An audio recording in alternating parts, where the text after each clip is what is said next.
What do we have in the gig economy? We have Uber, we have Lyft, we have DoorDash. Well, speaking of the devil, DoorDash.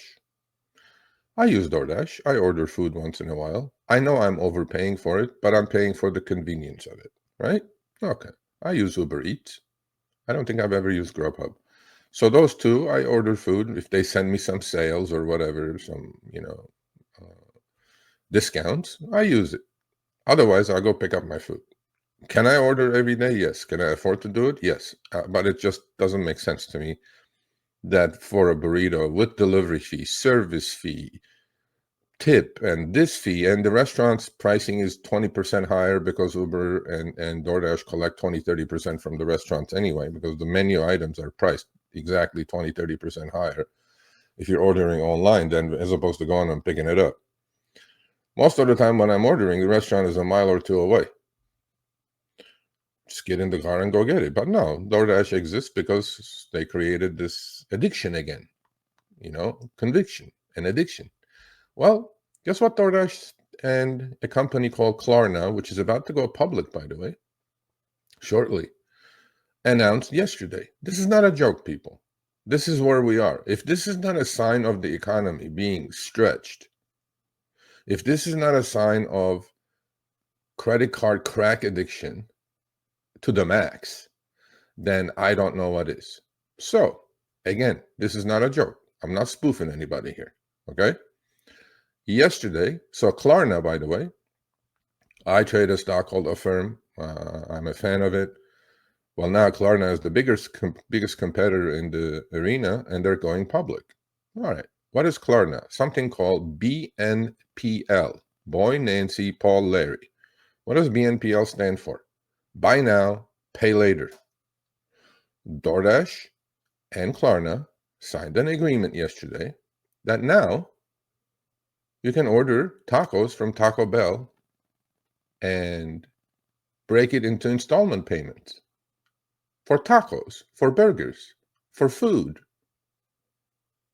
If this is not the sign of degenerate spending,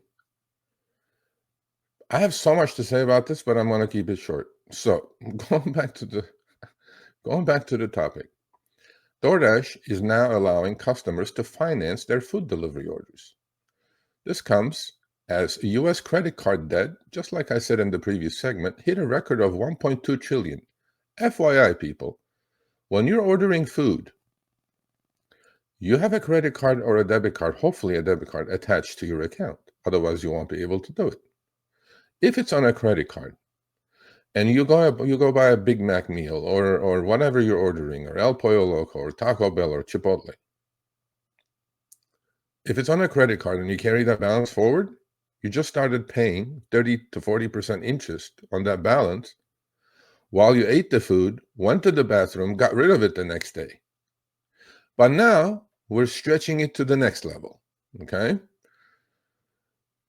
God help us here. So DoorDash partners with Klarna to offer U.S. customers even more convenience with flexible payments on your tacos, people. Flexible payments on your tacos? I understand. You go and do a major purchase. Refrigerator. You're going to buy one every 10 years. A TV or whatever it is. But food?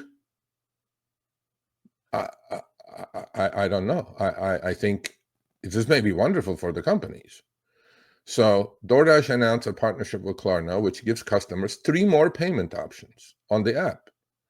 Pay in full using Klarna. Great. Do it. Pay in full equal interest-free installments. This is the catch. Interest-free installments will end. So imagine you have a DoorDash order of $12. You're going to go make $3 payments for 4 payments. What is happening here? Am I like the only dumb one in the room here? Am I not seeing this picture here? I don't know. So pay later, effectively taking on debt for food. Is this where the economy is at? Is this not tell you that the consumer is already stretched and now we have to make installment payments on the food? I mean, I understand, I guess I said, on the refrigerator and the TV, right? You're making payments with no interest. If you do it in time, there is no interest charge. But how many of us do it? How many of us do it, right? How many people who use Klarna or Affirm services pay on time? No. If you miss one payment, you're toast. Think about it, right? So in 2024, consumers spent a record $75.1 billion using buy now, pay later services like Klarna and Affirm. In 2023, a whopping 20% of consumers in the US used these services per the Philadelphia Fed. Okay. We need some sanity here, okay? Maybe, again, I'm the dumb one in the room. If you are forced to buy food that you eat and poop it out the next day, and 3, 4, 5 weeks later you're still paying for that food, you need your head checked. You need something. I don't know what you need. If you are putting the food you eat, and by the way, the food you eat at least couple, 3 times a day, this will add up. This will become the biggest addiction that I can think of. And what DoorDash and Klarna did is they said, we can adjust your payment schedule according to your payday. What is going on here, right? If you're going to order DoorDash, this is not on Uber Eats yet, I'm pretty sure it will be. If you're going to order DoorDash and if you like the convenience, go for it. If you're going to make installment payments, I have 2 words for you. Get cooking. I was baffled with this. It blew my mind. It literally blew my mind. What do you guys think? Put it in the chat. Are you going to use Klarna to buy tacos and El Pollo Loco and Chipotle? You're going to buy a burrito bowl and pay for it for the next 4 months? I don't know. If this doesn't tell you the economy's in trouble, I don't know what it will.